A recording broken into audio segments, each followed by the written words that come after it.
Do Jornal Público, este é o P24. Hoje, o que é que se está a passar no Futebol Clube do Porto? Viva! A violência foi imagem de marca da última Assembleia Geral do Futebol Clube do Porto. A reunião dos sócios do clube terminou com agressões e insultos entre adeptos e queixas de silenciamento.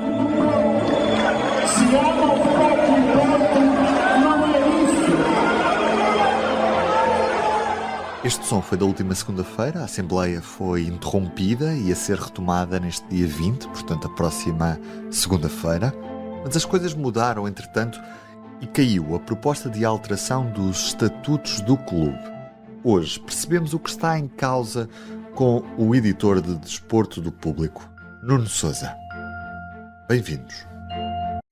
O que se bebe em dia de festa, pode-se beber no dia-a-dia? E que ligações gastronómicas se podem fazer com o que temos no copo? Aprenda e prove com a Escola do Gosto, a Academia de Literacia Alimentar do Público. Aulas únicas com especialistas. Entre como amador e saia um pouco mais conhecedor. Não perca a próxima aula, a 18 de novembro, no Porto. Os lugares são limitados. Inscreva-se já em público.pt. Nuno, o que é que estava previsto na revisão dos estatutos do Futebol Clube do Porto e qual é que é a razão para agora esta proposta ser retirada? Entre os temas que prometiam gerar mais discussão entre os associados no que diz respeito a esta revisão estatutária, constavam essencialmente a mudança da data das eleições, que contava agora com uma abertura para se realizar até ao mês de junho, quando até à data se realizou sempre no mês de abril. Mas não era o único potencial ponto de discórdia. Havia mais três questões potencialmente polémicas. Uma que se prendia com o voto eletrónico, a outra com a colocação de mesas de voto nas casas do Futebol Clube do Porto, espalhadas pelo país e não só, e uma última que tinha a ver com uma maior abertura à realização de negócios entre os membros dos órgãos sociais e o próprio clube.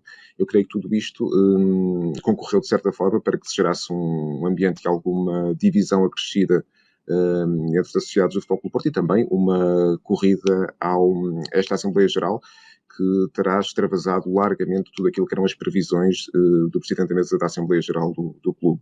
Na base da retirada da proposta, olhando para aquilo que foi a explicação apresentada pelo Conselho Superior, está a tentativa, e passo a citar, de apaziguar o divisionismo que se instalou na família do Futebol Clube do Porto. E eu creio que isto tem muito a ver com um ambiente de alguma crispação que se tem acentuado nas últimas semanas, com a aproximação, se quisermos, da data das eleições que estão previstas para o próximo ano, meados do próximo ano, e também já com o aparecimento de alguns protocandidatos que prometem agitar as águas. E foi esta alteração dos estatutos que esteve na origem dos confrontos nesta última Assembleia Geral ou há outras razões para o descontentamento de alguns adeptos? Os confrontos da última Assembleia Geral julgo que têm muito a ver com o clima de grande divisão que nesta altura se vive no clube. Com o aparecimento cada vez mais recorrente de André Vilas-Boas e de um discurso que traduz uma vontade férrea de se candidatar às eleições para a presidência. Veremos já em 2024 ou não.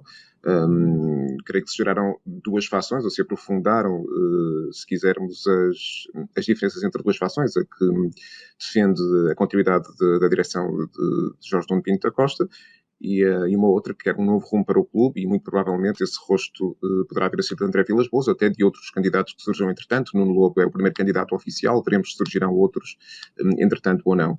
Mas na prática parece-me que houve duas razões que contribuíram para aquilo que aconteceu, e foram incidentes tão sérios e graves como altamente lamentáveis e parece-me a mim que também evitáveis numa certa medida. Houve não só uma falha naquilo que foi a previsão da afluência dos sócios.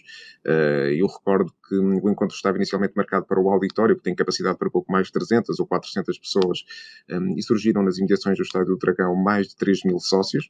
E depois uma falha flagrante também, na minha leitura, de segurança, porque juntar num pavilhão já com os ânimos exaltados, com o divisionismo que é conhecido, milhares de sócios, com uma equipa de segurança muito reduzida, e depois da decisão de não chamar as autoridades públicas, a PSP, para poder intervir em caso de alguma ocorrência, parece-me que foi uma decisão totalmente desajustada, com as consequências que são conhecidas e que já motivaram, como é sabido também, a abertura de um inquérito por parte do Ministério Público. E o que é que vai acontecer agora, depois de retirada esta proposta?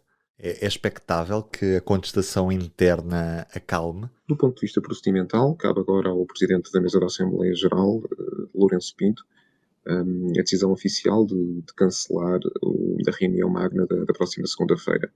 Algo que me parece que será praticamente inevitável se levarmos em conta que a revisão estatutária era o único ponto da ordem de trabalhos e a razão base que levou à convocatória desta Assembleia.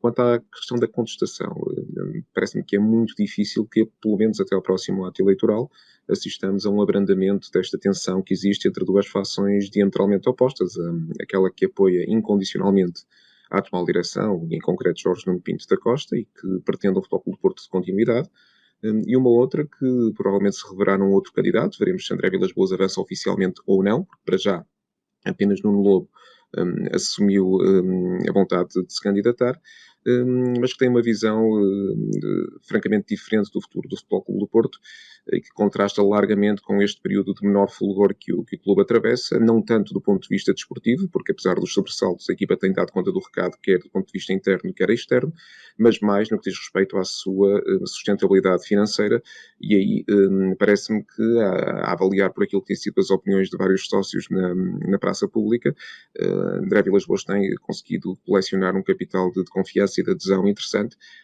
pelo que me parece que nos próximos meses dificilmente assistiremos a um abrandamento deste clima de divergência que temos assistido. Obrigado, Nuno. E hoje, em destaque no público, está o facto do Tribunal da Relação de Lisboa ter validado há 2 semanas como prova e-mails e outras comunicações apreendidas no caso das golas antifogo. Na prática, o Tribunal da Relação vem validar como prova e-mails de governantes que o juiz Ivo Rosa tinha tentado destruir.